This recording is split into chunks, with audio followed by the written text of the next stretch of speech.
Hi, this is Bill Lushbaugh, and I'm here to introduce our first speaker, Dr. Tony Adams. Good afternoon from not so sunny Mississippi. What we're going to do today is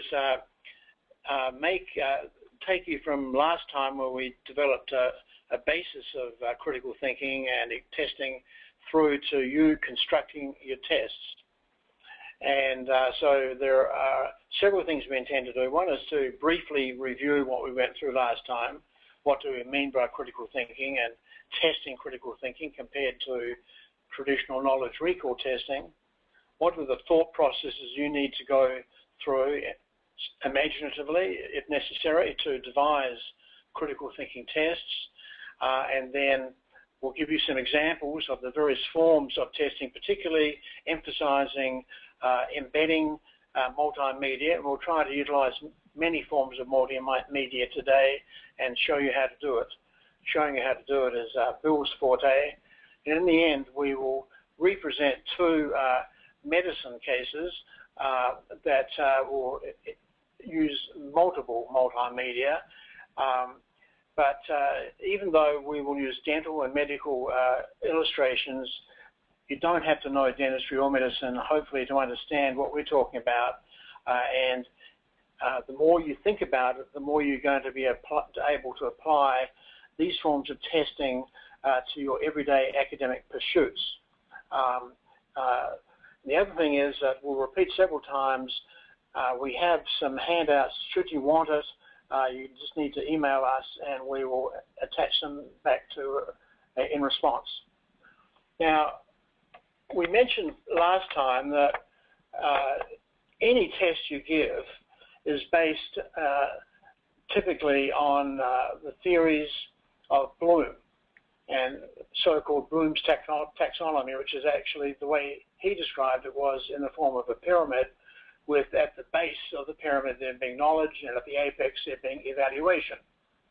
And Dr. Morrison, in an excellent textbook that we have illustrated on the right-hand side of the page here, changed it to being in a horizontal form in which to the left is knowledge and various components of knowledge, or verbs used to describe how you test for knowledge, and then comprehension and the associated verbs.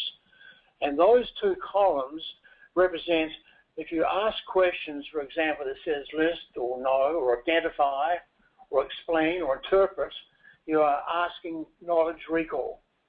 And that is more or less traditional testing. When you get to critical thinking, then the columns to the right, those four columns, which can be to illustrate, to classify, detect, invent, create, assess, judge. When you apply the basic facts to a question, then apply those to solve a problem or to solve a puzzle, then you are then entering the world of testing critical thinking. And so therefore, one critical component of constructing a test of critical thinking is that the test itself, the question, is written at the application level or to the right of it. And in the end, you're testing how students reach conclusions and use those conclusions to solve a problem.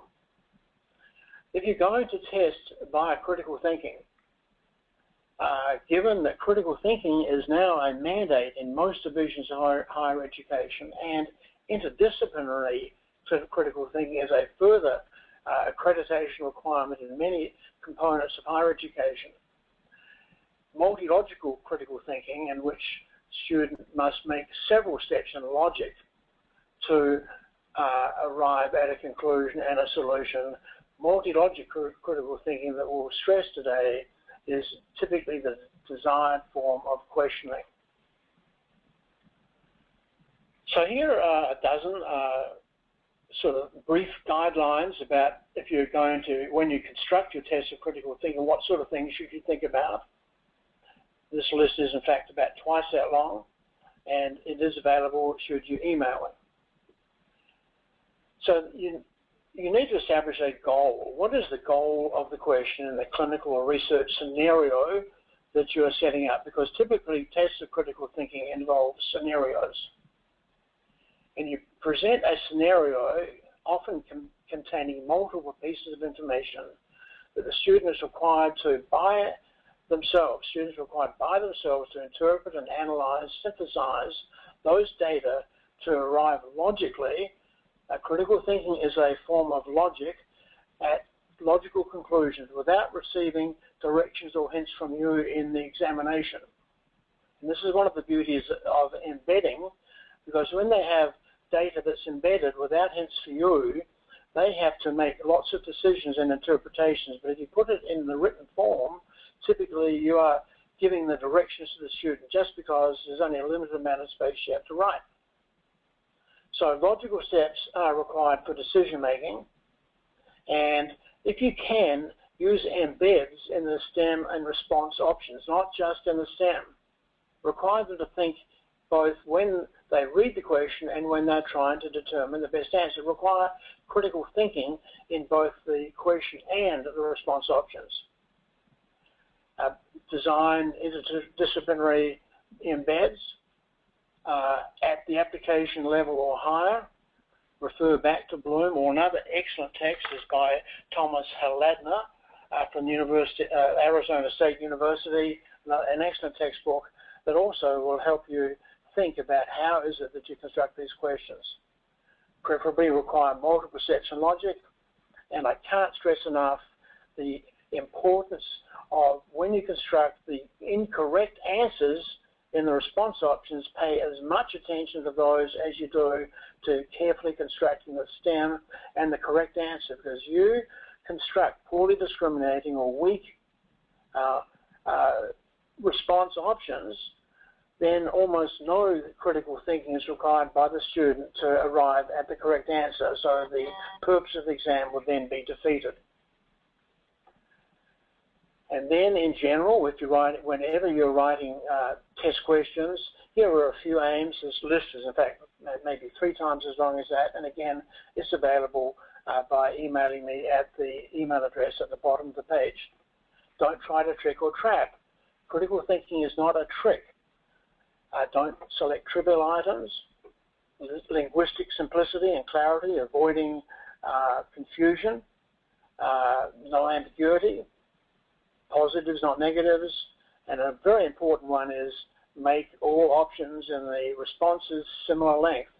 A poorly written question typically is written with the correct answer being substantially longer than the other options, and students know that. And you can read these for yourself, except, again, to stress, make those distractors cleverly and closely worded. And in the distractors, you can have multiple interdisciplinary options. A medical question might have a neurologic distractor, a biochemical, pharmacology. It doesn't have to be all just one thing. So now let's look at so-called traditional multiple choice testing, which is broadly based knowledge recall. And those are those first 2 columns in the at the beginning of the seminar, as described by Morrison, Dr. Morrison. Fairly straightforward question, which of the following cell directly responsible for bone resorption? And if a student is like many students, they'll look at a textbook, underline osteoclast, bone resorption, memorize osteoclasts, and even if they don't know what osteoclasts are, they are going to, or why it would not be a natural killer cell or a cytotoxic T cell or an osteocyte, and even if they don't know why that would be the answer, all they've had to do is memorize the correct answer. But you can incorporate embedding into knowledge recall. There's nothing wrong with the knowledge recall question. After all, you can't answer critical thinking question if you don't have the basic knowledge. So here is one in which you can use, in this case, ExamSoft, to embed to ask exactly the same question, at this time having to identify a radiograph that's on the top right-hand screen.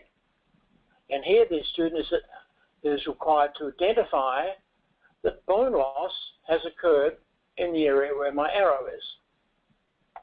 So I'm not saying what causes bone loss. They have to identify that bone loss has occurred. So a dental or medical student would reasonably be, or nursing student would reasonably be expected to be able to interpret a radiograph, and interpretation is, or recognizing, is knowledge recall. This is not critical thinking. And then we're asking them to recognize the different cell types as illustrated here, the cell types. And A, it's an osteoclast and a bone resorption lacuna. Here is osteoblast, bone-forming cells.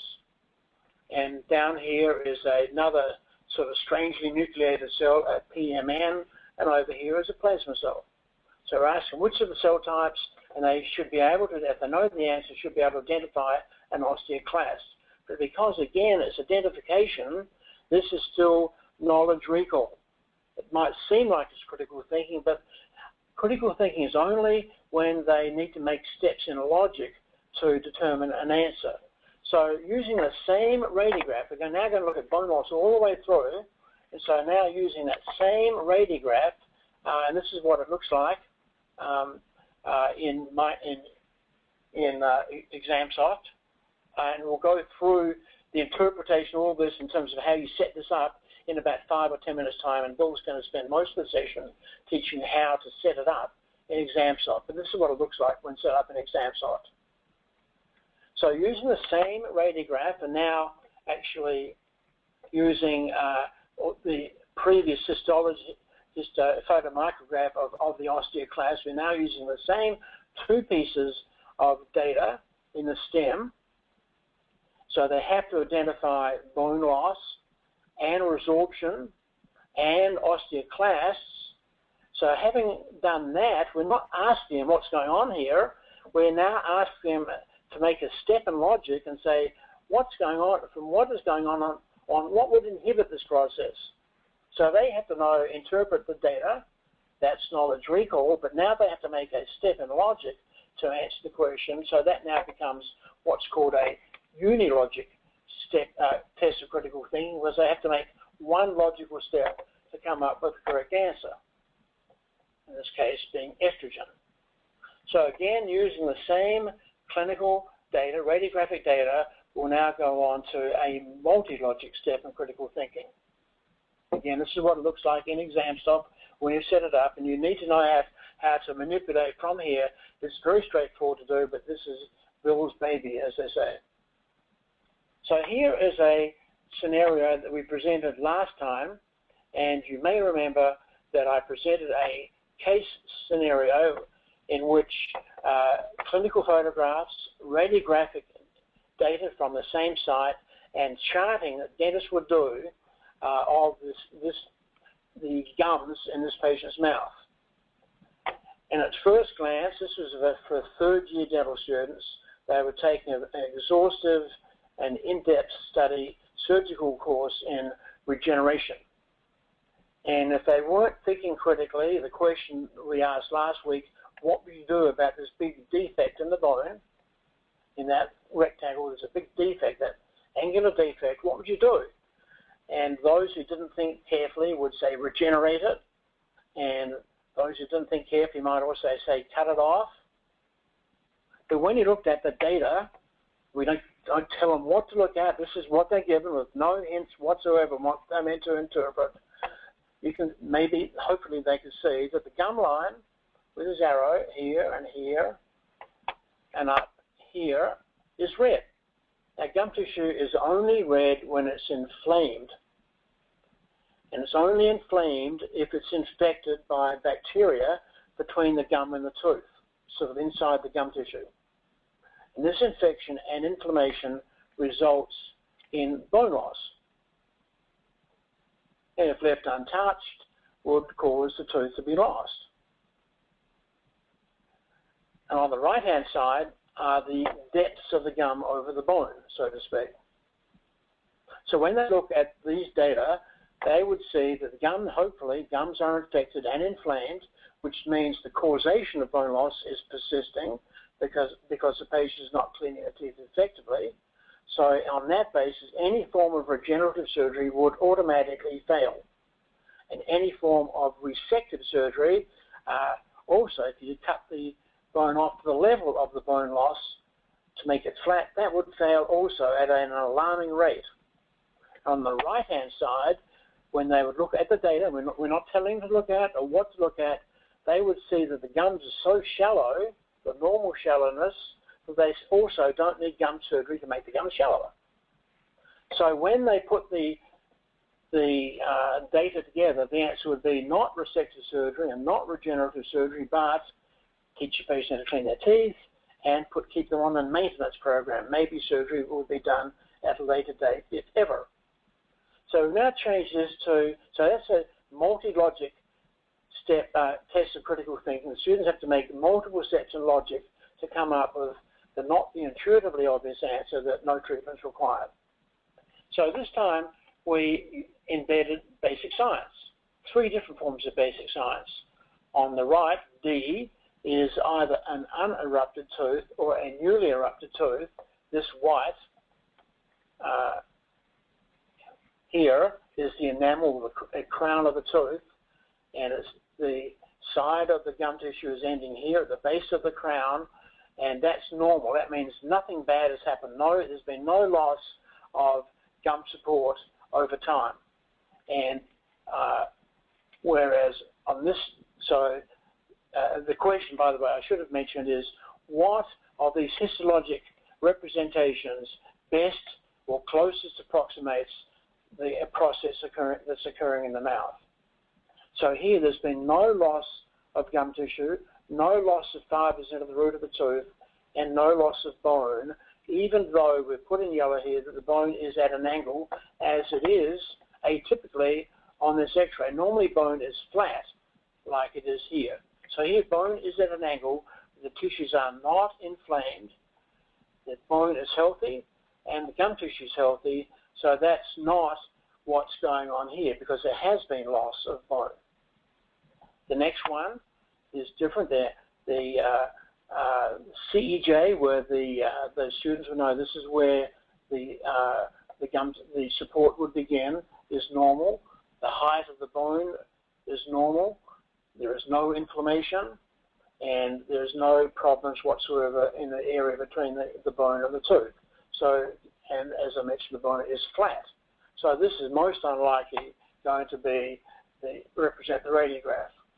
As we come over here to B, it gets a little bit trickier because the bone is at an angle, as it is on the X-ray, but there's no inflammation. And if you can see my arrow, there's a little dark line going down the side of the root of the tooth, and this is called epithelium. And this epithelium would grow down the root of the tooth like that, typically after surgery, and from the case scenario, the patient has not had surgery and in fact has had the pre-surgical phase fail. So this, rather than being a successful, healthy case, is one in which it's failing, it's inflamed, it's unsuccessful, and this typically happens after regenerative or bone grafting surgery has been accomplished and the patient hasn't even had a history of it. So the student would need to interpret those various forms of information and realize that really isn't the case, whereas on A, the tissues are very inflamed, that's why the gum tissues are red. Here is bacterial plaque or infection that's adhering to the tooth, and the bone is at an angle as it is in the radiograph. So this one, A, best represents what the patient, what's in the case scenario. So here we're testing, can students interpret various forms of histologic data that's from embryology, from dental anatomy, from surgical histology, from surgery, and from pathology. 4 different disciplines are brought into the question here.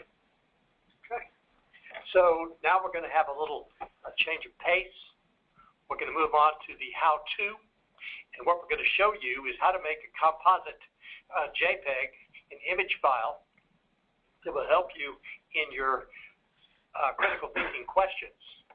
And the problem is that we want to put a block of multiple images into the question stem or into the floating box that you can also use in ExamSoft, and it's the attachment box on the left side, and we'll talk about that later. But if you put a bunch of images in there, this is the data then that the students must select from to answer the question. So this gets them started thinking critically. And when you do a series of questions, all with similar, well, the illustrations are the same in each question, and you then must insert the images into all 5 questions, say, and this would probably take you a good while. So how can we insert the same images in all the questions in the series of questions that we're asking about this one case scenario? And the answer is you can make a composite JPEG file that contains several images, and it actually is one file. And what we suggest is that since everybody already knows PowerPoint, we found a way to use PowerPoint to save a block of pictures as a single JPEG, and we're going to show you how to do that. So this is the illustration with the multiple illustrations from the last question.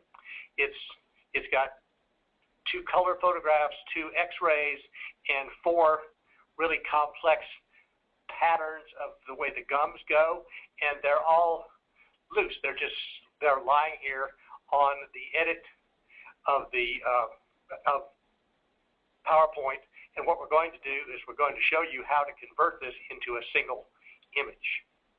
So what you're going to do is when you get in there, you're going to click on each image with Control left click on your mouse, and you must select every item that you want to appear in the final JPEG, and you have to click even on the illustrations that you've included on your already labeled JPEGs in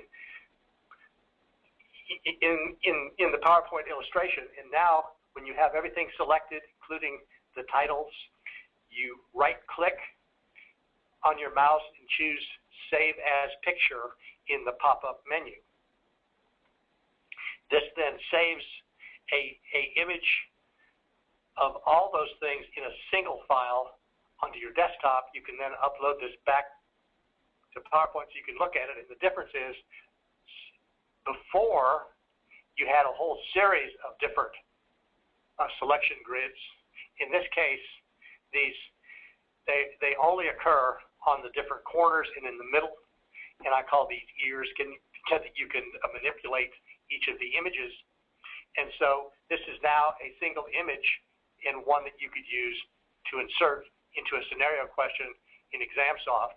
And the other thing we'd like to show you is that if you use PowerPoint to save a JPEG, you can save it at a little bit higher than screen resolution, which is 150 ppi, or you can save it, and if you save this image at 150 ppi, pixels per inch, you'll end up with a image file that is a 3 megabyte file size. If you save it at half the resolution, which is 73 ppi, pixels per inch, this is actually the resolution of the screen of the laptop, and this is actually the resolution that most people save them at, because this then will allow you to save a file that will load rather rapidly and will not prevent your student from seeing the data right when they go to that. So if you take this picture then, 3 megabytes, and you load it into ExamSoft, how do you do that? When you have your edit screen up, you click on this icon that looks like a screen on a TV set, and this box then, this dialog will pop up. You click Browse, and you select the image file that you want to insert. And in this case, it's the one we just made in PowerPoint. And then you choose Serve It, send it to the server, and it loads up. You can see only a part of that file showing in this dialog box, and you can change the width and breadth. And in this case, it's 614 pixels long. So if you wanted to reduce that, you could do that by typing a number in here, and this will automatically adjust, and then click OK. And this will insert it into the stem. If you wanted to also insert some other pictures into the answers, it's the same thing. Each one has an edit box, and you can click on the icon in each of these to repeat the same process. When you get this inserted, what you're going to see is there are the little manipulation boxes on each of the corners and on the middle. And what you don't want to do is you don't want to pull this with the middle one because it'll distort the relationship between the shape of the picture and the shape of the objects in the picture. So you want to pull on the edges, just the corners, so you can you actually increase the width as well as the breadth together. And that way it doesn't distort the picture. And then you can save the question, and what you end up with is a question that has an answer marked here, and it has a block of pictures that are actually one file inserted. You can also insert files over here on the side where it says attachment. So rather than using the icon up in the edit box, you can use the icon on the left side, and that will get the picture a little bit larger into a floating box that can float above the question. And that enables then the student can enlarge those and put the picture away when they're done. And this is the next question we're going to talk about, a whole different type of question. Now, when many people, when we say, well, you can embed audio and video, their mind goes blank. And unless maybe you are in some fairly refined branch of mathematics, and I'm not putting mathematicians down, everything else in life is very, very, very dynamic, day in, day out. And think about in the last hour with your students, all of the things you've done or seen in medicine or dentistry that involve some form of dynamic transfer of information by sound or visually, from procedures and techniques to discussions to all the sounds that things can make. There are thousands of ways in which you can explore what a student knows and what the meaning of what you're demonstrating is. So here's an example of a multi-logic test in medicine that involves, notice, many steps for the student to come up with the final answer, because at no stage does the examiner ask a simple question, but it's all fair and game. And this, we've tried to construct it so it represents, as far as we can, real life, the sort of thoughts that go through, in this case, a physician's mind, Dr. Norris's mind, as he gets information from a patient and almost immediately is coming up with what the diagnosis might be, what the solution might be, and what the side effects might be. So let's look at the question. Here, an elderly male comes in complaining, and the physician listens with a stethoscope, and so the student clicks on this little button here.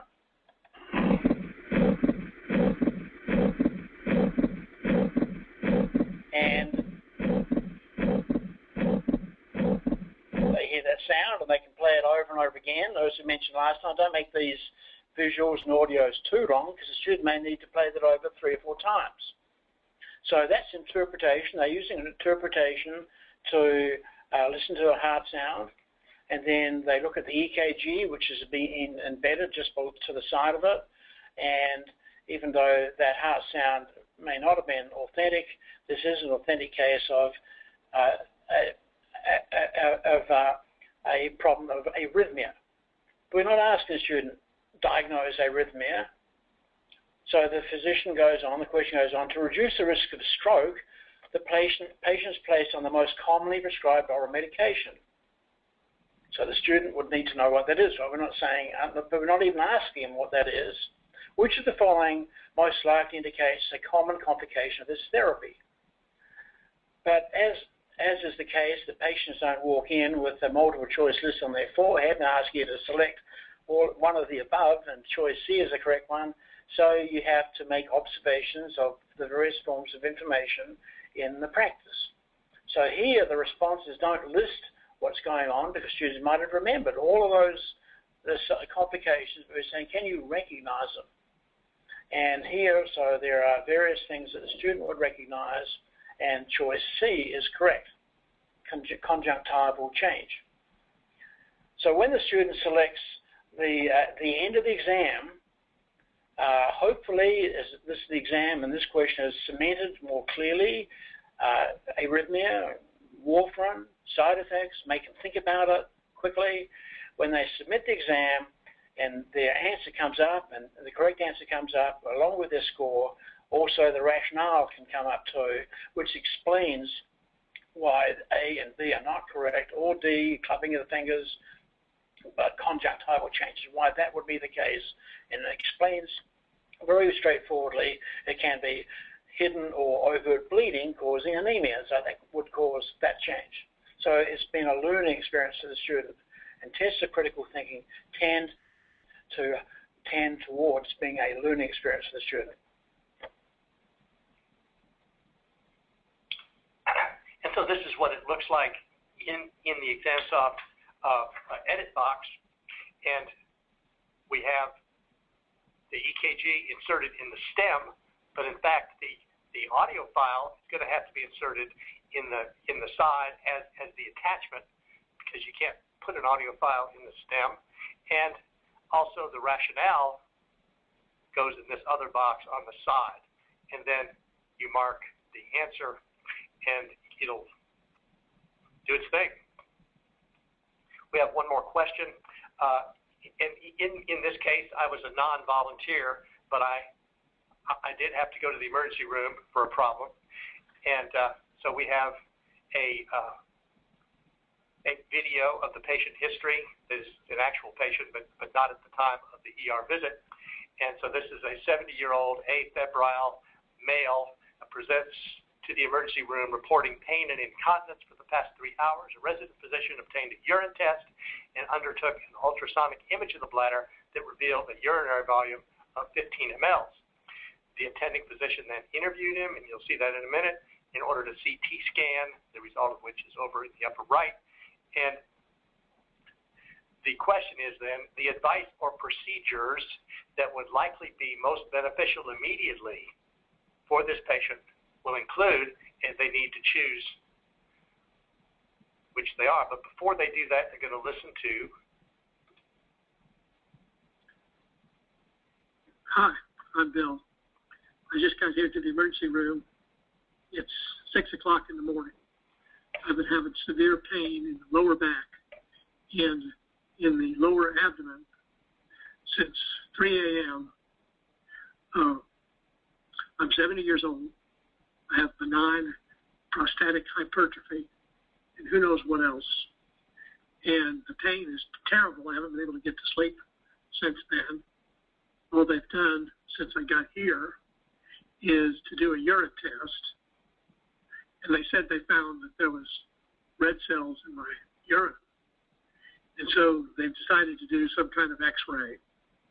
And I'm hoping that whatever the x-ray tells us will tell them what they need to do to help me. I hope that includes some painkiller. Thank you.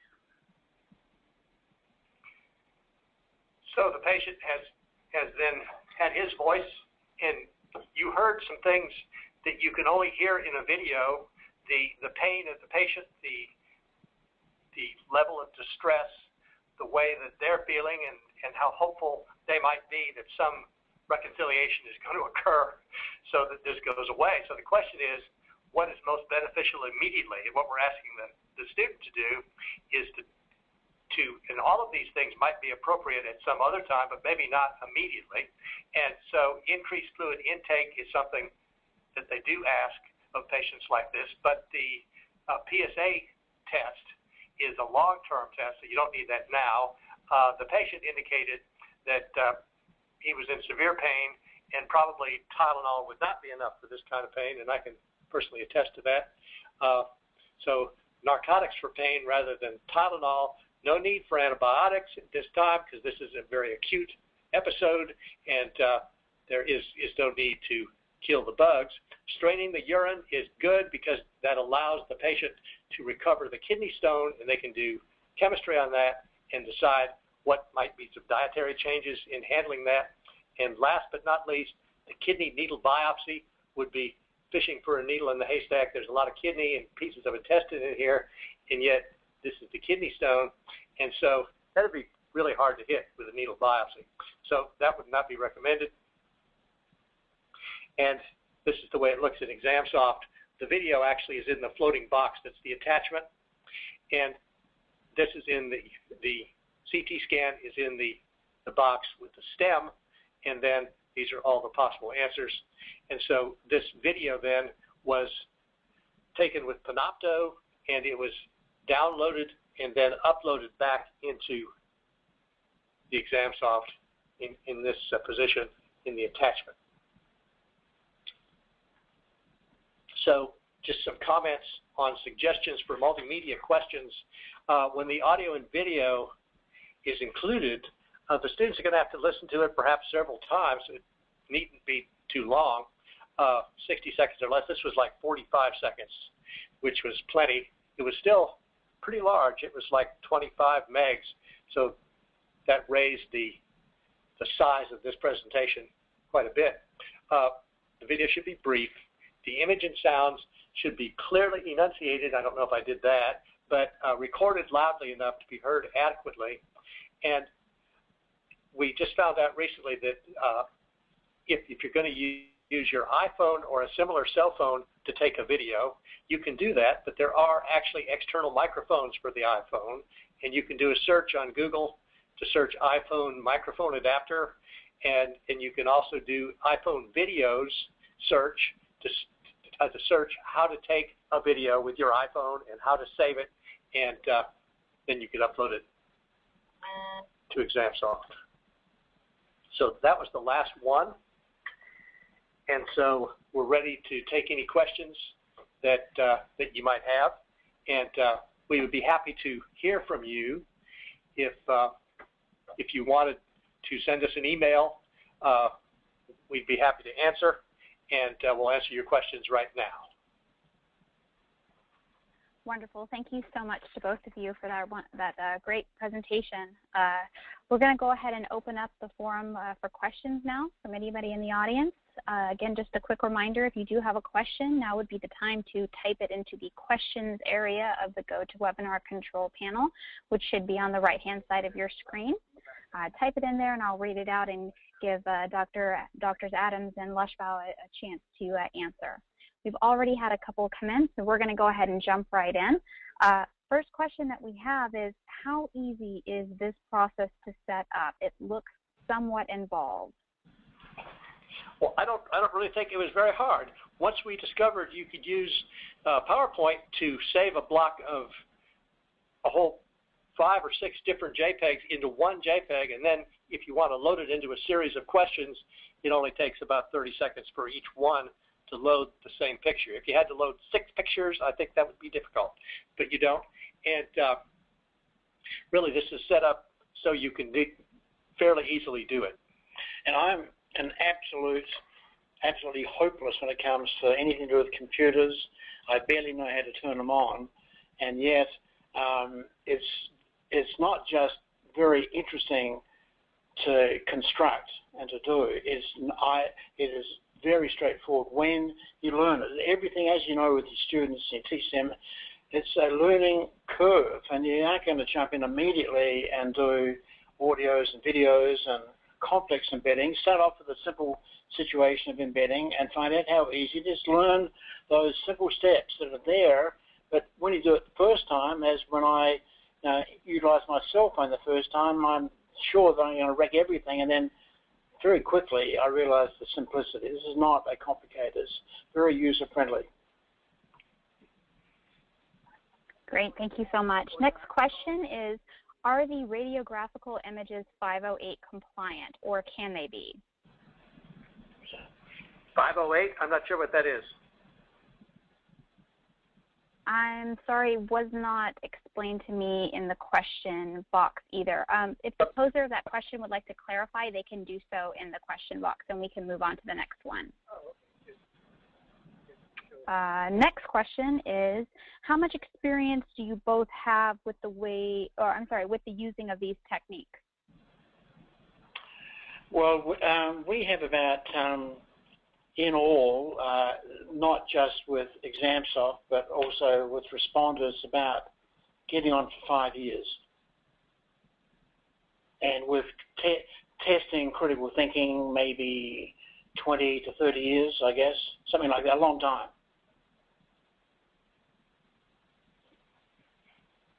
Okay, great. Next question is, have you received any student feedback regarding these types of exam questions? Yeah, well, amongst the various areas of research that we're undertaking is on student feedback, and we are developing data on students' attitudes and formally on attitudes and perceptions, as well as informal, just discussing it with them. Firstly, some students find it difficult until they learn how to connect the dots, so to speak, and when they take the exam, it's amazing how you see their eyes and fingers darting across the computer screen as they are finding and connecting the dots, so to speak. Some students find it very difficult, and again, as I mentioned last week, whenever critical thinking is tested in whatever discipline in academia, from advanced PhD level all the way down to kindergarten, knowledge recall responses will be higher. You'll get more people getting them correct than critical thinking. And that differential is about 10 to 15%. So if your mean for knowledge recall is, let's say, 80%, expect the critical thinking component of your exam to be in the, say, 70%. And you need to factor that in if you're going to make adjustments to scores, because historically critical thinking is more difficult, more challenging. I would say the predominant response from students is, and the early results after about a year or a year and a half of data gathering over a 3-year project, is varies from favorable to extremely favorable. And it's sort of like when I use clickers in the classroom, even though no student wants to take an exam unless they've lost it, students are kind of disappointed if we don't ask those sort of questions. They're sort of like taking puzzles, and whatever the intrigue is to take puzzles, then they sort of like that component of it too. So the student response has been surprisingly favorable. Not everybody gives glowing comments, and we ask them for comments. But the other thing that students like and give very favorable comments to is we are also preparing them not just to take their board examinations, their national board exams, but taking them to a higher level, so to speak. So the questions are more difficult than they're likely to get in their boards, and they appreciate that chance to learn how to make such decisions and take such reasoning. And actually, as the students, they kind of take these exams for several weeks during the course, they actually become better at these types of questions. So not only is it an examination, it's also a training course for how to do critical thinking. Wonderful. Thank you so much. Next question is, are other faculty involved in this process, or is there a specific group responsible for all exams and questions? Well, actually, the answer to that is both. Firstly, we do have a team that includes Dr. Wang, who's sitting next to us, and we have, therefore, a team of 3. My academic training and doctoral training really was in test construction. So my primary goal is to create the concept of a specific puzzle, and Dr. Wang also is involved with that. But Drs. Wang and Lushbaugh are responsible for the technology application. And so that's critically important. Either you're going to have a team to do it, or you're going to be doing it all yourself. And we choose for expediency to learn as a team and have it as a team. But then we need to branch, for example, into interdisciplinary. And in this presentation, Dr. David Norris in family medicine was involved. We had to spend time teaching him about how to construct tests of critical thinking and the steps that you would take, which for him was a quick learner. We may incorporate anatomy or other basic sciences or other branches of dentistry or medicine into any one question. And when that happens, you have to sit around a table with that other person or other people and teach them about what you're aiming for in a question, and they need to teach us as to what they can give us. So there has to be that interchange of information when it's going to have an interdisciplinary question, because simply I don't know what nerve supply might have contributed to Bill's pain. Now, I don't know anything about the medicine that he may or may not have gone on, or the other question about warfarin or side effects. I need help to construct those type of questions. But on the other hand, the other person needs to know what I'm aiming for in the question construct. So it's a team effort that initially involves a small team as we're helping continue to develop the methodology, and then a broader-based team as we identify the interdisciplinary components we wish to challenge via testing. Perfect. Thank you so much. Looks like this is our last question, folks, and then we'll be wrapping things up. The last question is, do you find these large exam question attachments slow down broadband connectivity during the exam? Well, for one thing, there isn't any broadband during the exam when you're using ExamSoft, because all the questions are downloaded to their laptop before the exam. So the questions are there, the videos are there, sitting, waiting to be played. The only distance they have to go to is from the file manager onto the screen in ExamSoft, and that is still within the laptop. So this is pretty fast, but the larger the file that's involved, the longer it takes. So the small file resolution in terms of pixels per inch is, if you save the files at 73 ppi, which is the screen resolution of your laptop, this will be the smallest file that they'll still be able to see. You won't be wasting any megabytes, and it won't be slowing up. And this size file will load really fast, and it's not going to hold them up. Some professors had to get the lesson, however, in that they weighed they made some illustrations at 300 ppi, and the illustrations were like 15 megabytes, and that was like 20 seconds before the illustration actually popped up. So file size will contribute to a lag in the illustration appearing, but the smaller it is, the faster it is. So small is fast. And it is very fast. Pretty much as soon as they click on that question or open it up, there's the image. They don't wait 5 seconds and things like that. It's very, very quick. It does not delay them. There are no complaints from students about delay. It's when I watch students take it, it's very much instantaneous. But you've got to keep that file size small. Perfect. Thank you so much.